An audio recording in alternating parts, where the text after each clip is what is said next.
Hello दोस्तों, UPSC ज्ञानदायिनी के इस बेस्ट प्लेटफॉर्म पर आप सभी का स्वागत और अभिनंदन है। मैं आप सभी के बीच में नेहा। जैसा कि आप सभी लोगों को पता है कि जीएस बून पर एक अलग टॉपिक आता है आप सभी के बीच में अक्सर, और वो मोस्ट इंपॉर्टेंट टॉपिक होते हैं जो हर एग्जाम में लगभग पूछे ही जाते हैं। वैसा ही एक टॉपिक आपके सामने दिख रहा है, आप सभी लोगों को अक्सर यहाँ से प्रश्न पूछे ही पूछे जाते हैं। तो आप सभी लोगों को आज हम बात करने वाले हैं विजयनगर साम्राज्य की। किसकी बात करेंगे? तो आज बात होगी आप सभी के रूबरू होने वाले हैं हम लोग, विजयनगर साम्राज्य क्या था, मतलब किसने इसकी स्थापना की, कैसे हुई। तो विजयनगर साम्राज्य देखने से पहले अगर आपने अभी तक हमारा चैनल सब्सक्राइब नहीं किया तो आप सभी लोग फटाफट चैनल को सब्सक्राइब कर लें और अपने दोस्त मित्र तक जरूर शेयर करने का प्रयास करें। आइए तो देखते हैं ये विजयनगर साम्राज्य कितने टुकड़ों में बटा, कैसे क्या इस पर हुआ, कौन कौन शासन किया यहाँ पर। तो विजयनगर साम्राज्य आज हम लोग देखने वाले। तो कहा जाता है 1325 ईस्वी में मोहम्मद बिन तुगलक, वही मोहम्मद बिन तुगलक है ना, वही जो आपके जौनपुर शहर की स्थापना किया था ना, जौना खां की याद में, ठीक है ना। तो आप कहेंगे मोहम्मद बिन तुगलक, वही तुगलक है ना। मोहम्मद बिन तुगलक के चचेरे भाई महाउद्दीन काग्यागुरसप ने कर्नाटक में सागर नामक स्थान पर विद्रोह कर दिया। कहां पर? तो सागर नामक एक कर्नाटक में कोई स्थान था, वहां पर विद्रोह कर दिया गया। और सुल्तान मोहम्मद बिन तुगलक इस विद्रोह को दबाने के लिए, किसके लिए? दबाने के लिए स्वयं दक्षिण आया, क्योंकि आपका विजयनगर साम्राज्य किधर है? विजयनगर कहां पर है? हम्पी कहां पर है? कर्नाटक की तरफ है, कर्नाटक में है, दक्षिण में है। कहां पर? दक्षिण आया। और कहा गया जो आपका बहाउद्दीन, जो उनका चचेरा भाई था बहाउद्दीन, भाग कर कर्नाटक में स्थित एक कांपली के राजा के पास शरण ले लिया। क्या ले लिया? कंपली के राजा के पास शरण ले लिया। मोहम्मद बिन तुगलक ने कंपली को विजित, या आप क्या कहेंगे, अपने अधिकार में ले लिया और उसे दिल्ली सल्तनत में मिला लिया। कौन? मोहम्मद बिन तुगलक। अभी देखो किसी की बात नहीं आई, किसकी बात हो रही? मोहम्मद बिन तुगलक की ही बात हो रही। कंपली विजय के दौरान ही मोहम्मद बिन, यहां पर ही होगा, टाइपिस्ट मास्टर ने खूब गलतियां की हैं, ही मोहम्मद बिन तुगलक ने उस राज्य के अधिकारियों में हरियर व बुक्का को बंदी बनाया। किसको? तो हरियर और बुक्का को बंदी बनाया और इनसे, मेरी बात सुनना पहले, इनसे जबरदस्ती क्या किया? इस्लाम धर्म कबूल करवाया। क्या करवाया? इस्लाम धर्म, इस्लाम धर्म कबूल करवाया, इस्लाम धर्म परिवर्तित किया हरिहर व बुक्का को। और इस्लाम धर्म परिवर्तित करके इनको फिर से दक्षिण में जो चल रहा था विद्रोह, उसको दमन करने के लिए भेजा गया कि जाइए अब दक्षिण में जो चल रहा था विद्रोह उसे दमन कर दीजिएगा, या आप उसे शांत करिए जाके, ठीक है ना, या दक्षिण को जाकर के आप मुक्त करें। तो हरिहर और बुक्का पहले इस्लाम धर्म से जब ग्रहण कर लिया, अब क्या करें, मजबूरी, क्या ना करते ना, मजबूरी थी तो करना ही पड़ा। हरिहर और बुक्का फिर आते हैं कहां पर? दक्षिण भारत, अपने विजयनगर की तरफ आते हैं। और जब विजयनगर की तरफ आते तो इनके एक गुरु, इनके गुरु थे, या इन्होंने गुरु बनाया विद्यारण्य को। किसको? विद्यारण्य को। और विद्यारण्य को अपना गुरु किया, बनाया, और उन गुरु ने इनको शुद्धिकरण करके फिर से हिंदू धर्म में परिवर्तित किया। इनकी बात सुनना, बड़ी इंटरेस्टिंग कहानी है। हिंदू धर्म में परिवर्तित करने के लिए क्या किया? शुद्धिकरण किया। और उसके बाद इन्हीं के नाम पर, किसके? विद्यारण्य इनके गुरु थे। इन लोगों विद्यानगर की स्थापना की है। किस नगर की? विद्यानगर की स्थापना किए थे, ठीक है, याद रखिएगा। उसी विद्यानगर को क्या कहा जाता है? विजयनगर कहा जाता है, ठीक है। अब आते हैं, ये तो बात हो गई कि अब वापस आ गए, तो अब जाहिर सी बात है अब संगम वंश ना, सुलू वंश, तालु वंश या तुलु वंश, इन सब में टूटेगा भारत आपका विजयनगर। आइए तो बात करते हैं अब विजयनगर साम्राज्य के राजवंश कौन कौन थे। तो संगम वंश सबसे पहले, जहां पर आपके हरिहर व बुक्का प्रथम ने शासन किया, है ना। तो यहाँ के शासक संस्थापक कौन थे? तो हरिहर प्रथम व बुक्का प्रथम थे। फिर दूसरा आता है आपका सालू वंश, जो नरसिंह सालू यहाँ के शासक करते हैं, और ये लगभग 21 वर्ष तक चलता है। फिर आपका आता है तुलु वंश, जो आपके वीर नरसिंह यहाँ के संस्थापक होते हैं। और फिर आपका आता है आरविडु वंश, और जिसके संस्थापक तिरुमल जी होते हैं। तो सबसे बड़ा शासन यहाँ पर, शासन अवधि दी गई सबसे ज्यादा आपकी कौन सी होती है? तो संगम वंश की। उसके बाद कभी कभी ये भी पूछा गया क्रम, आरविडु वंश की, और फिर आपकी तुलु वंश की सबसे कम आपकी शालू वंश की होती। तो इन क्रम को भी याद करके रखें। टूटा कैसे था, तो संगम वंश आपके 1336 ईस्वी से लेकर के 1485 के आसपास तक चला था।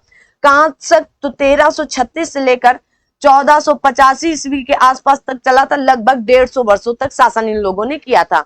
और इसको कहा जाता है 1485 से लेकर लगभग कहां तक चला था, तो आप कहेंगे 1505 के आसपास तक चला था। कहां, 1505 के आसपास तक चला था।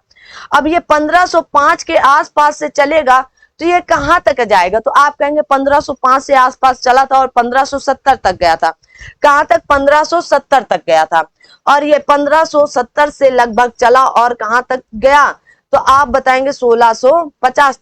वैसे तो 1648 तक ही जाता है, 49 तक, लेकिन 1650 तक के लगभग आसपास गया था। ठीक है, तो ये लगभग की बात हुई। मैंने आपको बता दिया संस्थापक कौन थे, इनको याद कर लो, एक स्क्रीनशॉट ले लो, आपका ये काम हो जाने वाला। चैनल नहीं सब्सक्राइब किया तो फटाफट सब्सक्राइब करके आप इनको शेयर कर दो। विजयनगर साम्राज्य में आए विदेशी, पहले देख लेते हैं विजयनगर साम्राज्य में कौन कौन विदेशी आए थे। जैसे निकोलो कोंटी जी आए थे, इटली के थे।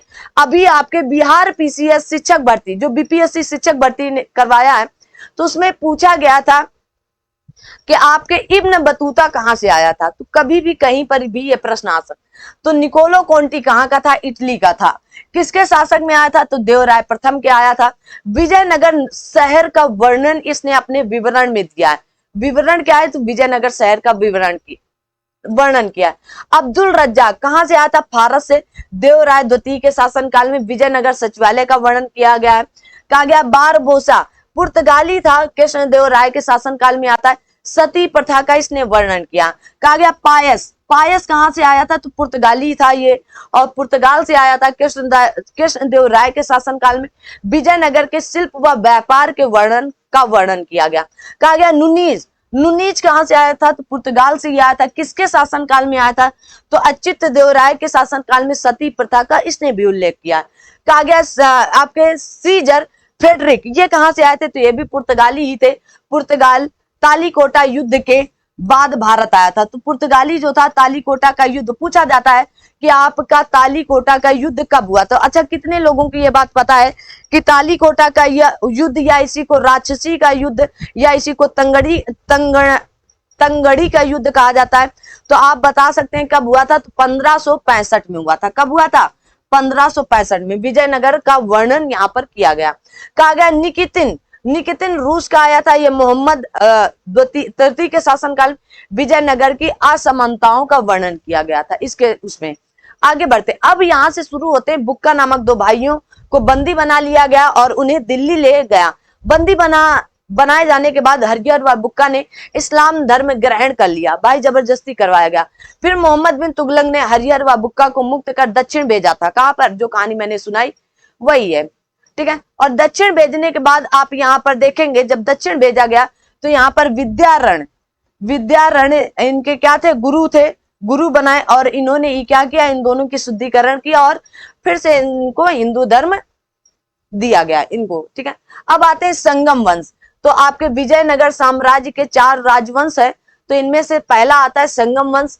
संगम वंश कब से कब तक चला, तो 1336 से लेकर आप देखेंगे 1450 ईस्वी तक। मैंने बता भी रखा।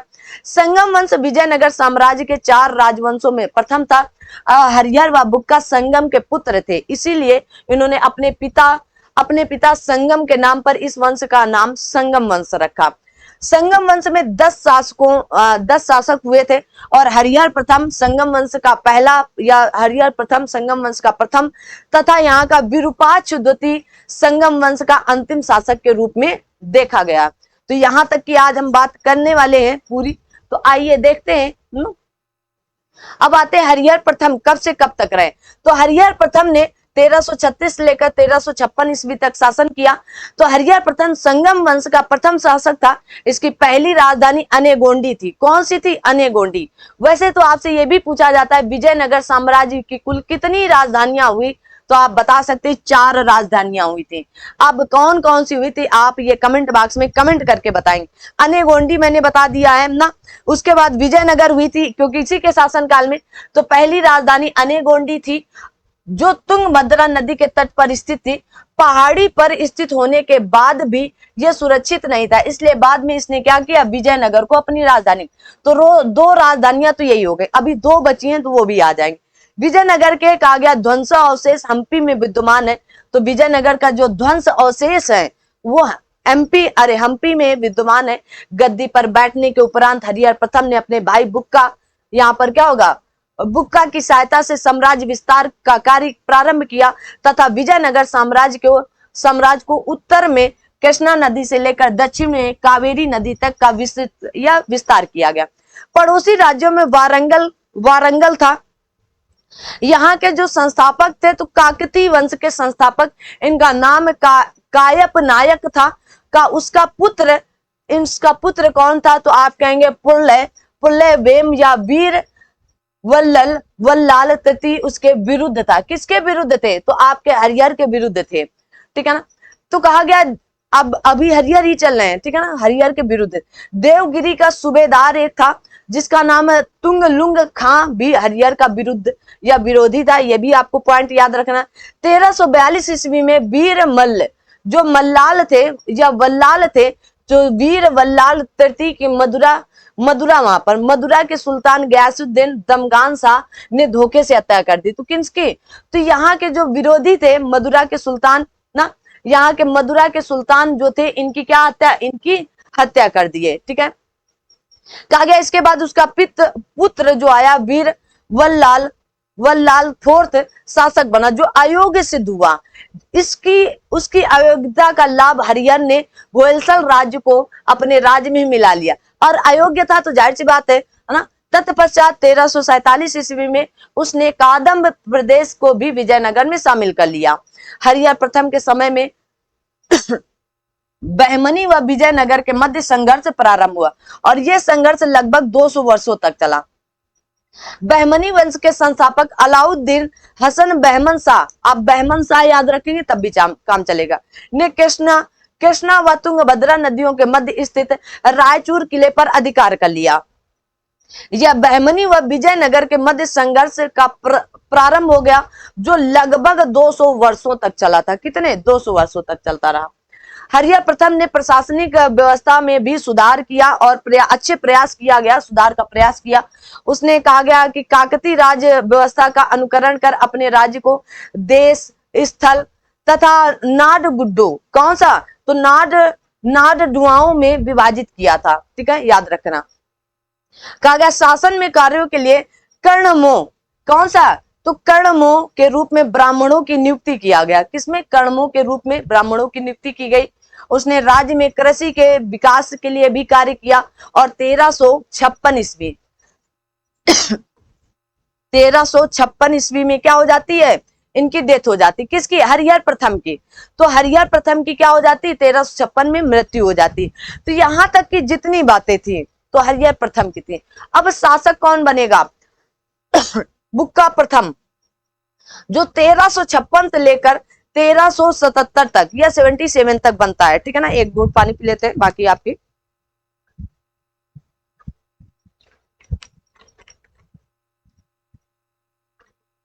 अब क्या हुआ, हरिहर के बाद उसका भाई बुक्का प्रथम शासक बना।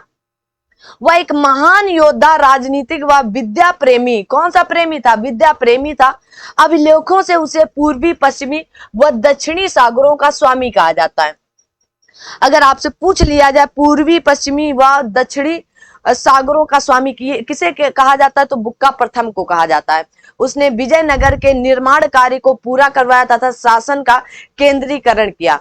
कहा गया बुक्का प्रथम की, जो बुक्का प्रथम की एक महान विजय मदुरै विजय थी। कौन सा, मदुरा विजय थी, जिसके कारण उसका राज्य सुदूर दक्षिण में रामेश्वरम तक पहुंच गया। मदुरा विजय हेतु बुक्का ने अपने पुत्र कंपन को भेजा था। किसको भेजा था, अपने पुत्र कंपन को भेजा था। कहा जाता है मदुरा को विजित करने के बाद बुक्का ने अपने पुत्र कंपन को इस नव विजित तमिल प्रदेशों पर विजयनगर का वायसराय नियुक्त किया था, ठीक है। कुमार कंपन की पत्नी जो थी गंगा देवी ने अपने पति द्वारा मदुरै विजय का अपने ग्रंथ, कहा गया मदुरा विजयम में बड़ा संजीव वर्णन किया था। भाई बताओ, किसी की पत्नी ने अपने पति के विजय की बात एक पुस्तक या ग्रंथ के रूप में प्रस्तुत की। कितना अच्छा लग रहा होगा ना। मधुरा विजयम में बड़ा सजीव वर्णन किया था ना, बड़ा मतलब सकारात्मक वर्णन किया गया था। कहा गया धार्मिक दृष्टि से उन्होंने हिंदू धर्म की सुरक्षा का दावा किया तथा वेद मार्ग प्रतिष्ठापक की उपाधि धारण किया। इसके अतिरिक्त अन्य धर्मों के प्रति भी उसने सहिष्णुता की नीति का पालन किया। मतलब भेदभाव नहीं था, बड़े आहिस्ता आराम से बिल्कुल सब मिलजुल करके पालन करवाया। और उसने जैनियों व वैष्णवों के मध्य समन्वय स्थापित किया तथा वेद व अन्य धार्मिक ग्रंथों की नवीन टीकाएं लिखवाए। उसने कहा गया तेलुगु साहित्य को प्रोत्साहन दिया था। बुक्का प्रथम ने वेदों के प्रसिद्ध भाष्यकार कहा गया आपके सायणाचार्य को आश्रय दिया और 1377 ईस्वी में क्या हो जाती, बुक्का की मृत्यु हो जाती है। तो उनकी जो पत्नी थी, जो इनकी पत्नी गंगा देवी थी, इनको पूछा जाता है इनका कौन सा ग्रंथ था, ये पूछा जाता है किससे संबंधित था, मधुरा विजय से संबंधित था। आगे बढ़ते, अब आते हैं हरिहर द्वितीय। तो हरिहर द्वितीय कौन आते हैं? हरिहर द्वितीय बुक्का प्रथम के मृत्यु के बाद हरिहर द्वितीय गद्दी पर बैठा हुआ विजयनगर साम्राज्य का प्रथम शासक था, जिसने राजा धीराज और आपके राज परमेश्वरम की उपाधि धारण की। हरिहर द्वितीय के समय में विजयनगर का अन्य दिशाओं में विस्तार हुआ और कहा गया संपूर्ण सुदूर दक्षिण भारत पर विजयनगर साम्राज्य का विस्तार करने का श्रेय हरिहर द्वितीय को दिया जाता है। हरिहर द्वितीय विरूपाक्ष का उपासक था, किंतु शैव वैष्णव व जैनियों को भी समान रूप से संरक्षण दिया गया था। आगे आता है कि आपके जो 1377 से लेकर 1404 तक शासन करेगा। कहा गया विद्वता और विद्वानों को प्रदत्त संरक्षण के रूप में उसे राजव्यास या आप कह सकते राज वाल्मीकि की उपाधि प्राप्त थी। तो किसे? तो हरिहर द्वितीय को राजव्यास। अभी शायद बिहार में पूछा गया था कि राजव्यास किसे ये उपाधि दी गई थी, तो हरिहर द्वितीय को उपाधि दी गई। वेदों के प्रसिद्ध टीकाकरण करने वाले सायणाचार्य का उसका मुख्यमंत्री था, ठीक है ना, किसके? हरिहर द्वितीय का। उसके एक अभिलेख में माधव विद्यारण को सर्वोच्च प्रकाश का अवतार कहा जाता है, मोस्ट इंपॉर्टेंट है। कहा गया जैन धर्म का अनुयायी तथा कहा गया ननार्थ रत्न माला का उल्लेख इरुगापा उसका सेनापति था। 1404 ईस्वी में हरिहर द्वितीय की मृत्यु हो गई और उसकी मृत्यु के बाद उसके पुत्रों में सत्ता के लिए संघर्ष प्रारंभ हो गया। अंत में कहा गया देवराय प्रथम शासक बना। वही देवराय प्रथम शासक बना जिसके काल में कौन आया था? देवाराय या देवराय है, ठीक है, शासक बना। आइए, तो देवाराय नहीं है, देवराय है, ठीक है। देवाराय उनका नाम है, कोई बात नहीं। तो 1406 से लेकर 22 तक। तो हरिहर द्वितीय के बाद अगला शासक देवराय प्रथम, जो राज्यारोहण के तुरंत बाद देवराय को बहमनी के उग्र प्रतिरोधी का सामना करना पड़ा, क्योंकि उसने कहा गया कोंड विडू के रेडियो वारंगल के बेलमालाओं व उड़ीसा के गजपति नरेशों के साथ सैनिक गठबंधन कर लिया था। इस कारण कहा गया बहमनी शासक फिरोज शाह ने विजयनगर पर आक्रमण किया, जिसमें देवराय प्रथम पराजित हुआ। अंत में दोनों के मध्य एक संधि हुई, जिसके अनुसार देवराय ने अपने पुत्री का विवाह फिरोज शाह के साथ किया तथा आपके बांकापुर दहेज में दिया। किसको दिया गया था? दहेज में बांकापुर। किसने किया था? तो आप कहेंगे देवराय प्रथम ने किया था, ठीक है। आगे बढ़ते, देवराय प्रथम कहा गया इसने तुंगभद्रा नदी पर बांध बनवाकर विजयनगर के लिए नहर निकाली, जिसमें कृषि का अत्यधिक विकास हुआ। देवराय ने सिंचाई के लिए हरिहर नदी पर बांध बनाने की योजना को भी प्रोत्साहन दिया। देवराय प्रथम के शासन काल में इटली यात्री निकोलो कोंटी ने 1430 में विजयनगर की यात्रा की थी। उसने कहा गया हरिविलास नामक ग्रंथ के रचनाकार व प्रसिद्ध तेलुगु कवि श्रीनाथ को संरक्षण प्रदान किया। सम्राट अपने कहा गया राजप्रसाद के मुक्त सत्रागार में विद्वानों को सम्मानित किया था। सम्मानित किया, ये बहुत बड़ी बात होती है, तो इनको याद रखना। हरिहर देवराय प्रथम मोस्ट इंपॉर्टेंट है, आपसे यहाँ से प्रश्न बनकर आता ही आता है। फिर आते हैं कि रामचंद्र 6 महीने के लिए आते हैं, शासन करते हैं। तो कहा गया 1422 में देवराय द्वितीय की मृत्यु हो गई। उसके उसकी मृत्यु के बाद उसका पुत्र रामचंद्र उसका उत्तराधिकारी हुआ, किंतु वह मात्र 6 माह तक ही शासक रहा। आगे आते हैं विजय प्रथम। कौन आते हैं? विजय प्रथम। 6 महीने के लिए विजय प्रथम शासक बना, जो कहा गया विजय भूभूत या भूपति, विजय बुक्का या वीर बुक्का तृतीय के रूप में प्रसिद्ध हुआ। संभवतः इसने भी मात्र 6 महीने तक शासन किया। इसके बाद देवराय द्वितीय शासक बना। कौन बना? देवराय द्वितीय आता है। देवराय द्वितीय आता है तो 1422 से लेकर 46 तक शासन करता है। कहा गया गज वेटकर या हाथियों का शिकार, या कहा गया इन इन माद देवराय, या आप कहेंगे प्रौढ़ देवराय, प्रमुख समान जन देवराय द्वितीय को हिंदू पौराणिक कहा गया आख्यानों के देवी शासक इंद्र का अवतार मानते हैं। ठीक है, तो इनको याद रखना। ये गज वेटकर पूछा जाता है उपाधि किसने ली थी, तो देवराय द्वितीय ने ली थी। ठीक है, देवराय द्वितीय संगम वंश का महानतम शासक था। उसका साम्राज्य विस्तार श्रीलंका या सीलोन, श्रीलंका को पहले सीलोन के तट तक का विस्तृत हो गया था। अपनी सैनिक शक्ति मजबूत करने के लिए देवराय द्वितीय ने 2000 तुर्की धनुर्धरों को अपनी सेना में भर्ती किया तथा उन्हें जागीरें दी। क्या दी? जागीरें दी थी। देवराय द्वितीय के समय में फारस या ईरान का राजदूत अब्दुल रज्जाक ने विजयनगर की यात्रा की थी। अब्दुल रज्जाक ईरान के शासक मिर्जा शाहरुख के दूत के रूप में भारत आया था। कभी कभी ये प्रश्न पूछा जाता है, जो अब्दुल रज्जाक ईरान से आया था वो किसका दूत बनकर आया था, तो मिर्जा शाहरुख के दूत के रूप में आया था। और कहा गया अपने लियांगयात धर्मावलंबी या मंत्री लंकना, या आप इसी को लक्ष्मय को दक्षिणी सागर का स्वामी नियुक्त किया गया था। ठीक है, इनको याद रखना। क्या कहा गया था, तो आपके कहा गया लिंगयत धर्मावलंबी मंत्री, या इसी को आप कहेंगे लक्कना। क्या कहे? लक्कना, या इसी को लखमय। ठीक है, याद रखना। कहा गया पत्थरों का स्वप्न लोका हम्पी। ठीक है ना, ये देखो पत्थरों का स्वप्न लोका हम्पी। हम्पी कर्नाटक की तुंगभद्रा नदी के किनारे स्थित एक प्राचीन गौरवशाली साम्राज्य विजयनगर का अवशेष है। प्राचीन स्मारकों का यह केंद्र उत्तरी कर्नाटक के बेल्लारी जिले में बेंगलुरु से लगभग, आपके जो बेंगलुरु है वहां से लगभग 353 किलोमीटर, बेल्लारी से 34 किलोमीटर और कहा गया हॉसपेट से 13 किलोमीटर की दूरी पर स्थित अब एक गांव है। ठीक है, क्या है? गांव है। देखिएगा कितनी अच्छी अच्छी खूबसूरत खूबसूरत सी आपकी ये पेंटिंग मतलब तब की थी ना। कहा गया हम्पी को यूनेस्को ने भारत में स्थित विश्व धरोहर का दर्जा 1986 में, क्या है आपकी? हम्पी है। ठीक है ना, में 1986 में ही शामिल कर लिया, दर्जा दी। इस गांव में आज भी विजयनगर साम्राज्य कई अवशेष हैं। इतिहास और पुरातत्व की दृष्टि से हम्पी एक अत्यंत महत्वपूर्ण स्थान माना जाता है। ठीक है ना, अब आप इसको जब वहां घूमने जाइएगा तो जरूर हम्पी आप जाएं, और हम्पी में देखिए चित्रकला कैसी है ना, मन मोह लेने वाली एक चित्रकला आपके सामने निकल करके आती है हम्पी की, और ऐसा लगता है तुरंत चले जाए ना। आप देखेंगे तो आपको भी यही एहसास होगा। आगे बढ़ते हैं। अब आते हैं आपके गौरवशाली इतिहास के बात की जा रही कि हम्पी को प्राचीन काल में कई नामों से जाना जाता था, जैसे पंपा क्षेत्र, भास्कर क्षेत्र, हम्पे, और कहा गया किष्किंधा क्षेत्र, इसी को किष्किंधा क्षेत्र इसी को कहा।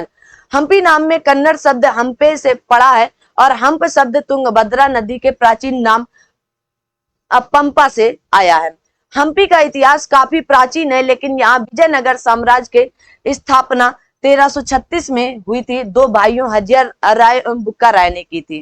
ठीक है, कहा गया है कि यह काफी कम समय में ही बेहद संपन्न और धनी राज्य बन गया। यह साम्राज्य कृष्णदेवराय के शासनकाल में अपने चरम पर था। बुद्धिमान कहा गया तेनालीराम जो थे, तेनालीराम इन्हीं के दरबार में थे, और इस साम्राज्य का विस्तार मौजूदा कर्नाटक, आंध्र प्रदेश और महाराष्ट्र के क्षेत्रों तक हो गया था। यह अपनी संपत्ति, कला, साहित्य, संस्कृति, व्यापार के लिए काफी विख्यात प्राप्त कर चुका था। लेकिन मुगलों के आक्रमण से विजयनगर साम्राज्य नष्ट हो गया और हम्पी भी खंडहर में परिवर्तित। किसने? मुगलों ने किया था।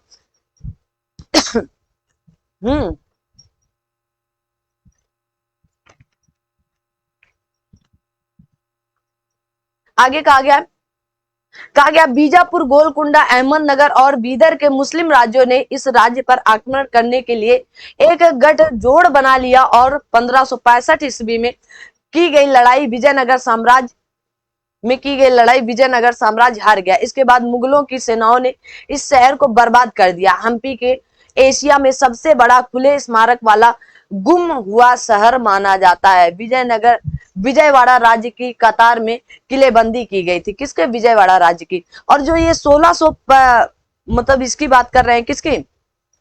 1565 की बात। तो 1565 में आपका क्या हुआ था? तो आप कहेंगे वही तालीकोटा का युद्ध हुआ था। और कहा जाता है तालीकोटा युद्ध के समय विजयनगर का शासक सदाशिव राय था। कौन सा? सदाशिव राय था। ठीक है, तो याद रखना, इनको भी मोस्ट इंपॉर्टेंट है। आगे बढ़ते हैं। कहा गया धार्मिक महत्व क्या थे? धार्मिक महत्व तो कहा गया है हम्पी एक महत्वपूर्ण धार्मिक केंद्र भी रहा। मिथकों के अनुसार रामायण कथा के द्वारा भगवान राम और लक्ष्मण जब मां सीता की तलाश में भटक रहे थे तो वह किष्किंधा क्षेत्र में वहां के शासक वानर भाइयों वाली और सुग्रीव की खोज में पहुंचे थे। इस क्षेत्र का एक प्रख्यात धार्मिक आकर्षण विरूपाक्ष मंदिर भी है, जो विजयनगर के देवता भगवान विरूपाक्ष को समर्पित है। हम्पी में प्रत्येक वर्ष नवंबर माह में वार्षिक समारोह मनाया जाता है, जिसे हम्पी उत्सव या विजय उत्सव कहते हैं। कहा गया जब तेलुगु के प्रसिद्ध कवि श्रीनाथ ने उसके दरबार कवि दिन दिमा को एक शस्त्रास्त्र में पराजित कर दिया तो देवराय द्वितीय ने उसे कवि सार्वभौम की उपाधि से सम्मानित किया और उस पर सोने के सिक्कों की बौछार की गई थी। अच्छा, यह आप कह सकते हैं कनकाभिषेक। कनक मीन सोना, कनकाभिषेक किया गया था। ठीक है, फिर आपके आते हैं मल्लिका अर्जुन, जो 1446 से लेकर 1465 तक जाता है। अब ये लोग बहुत ज्यादा कार्य नहीं करते हैं, है ना, तो इन्हें उपाधि कहा गया इमादि देवराय, प्रौढ़ देवराय या गज बेटकर। तो कहा गया मल्लिकार्जुन ने भी अपने पिता देवराय प्रथम की भांति गज बेटकर की उपाधि धारण की थी। मल्लिकार्जुन राज्यारोहण के समय अल्पायु था।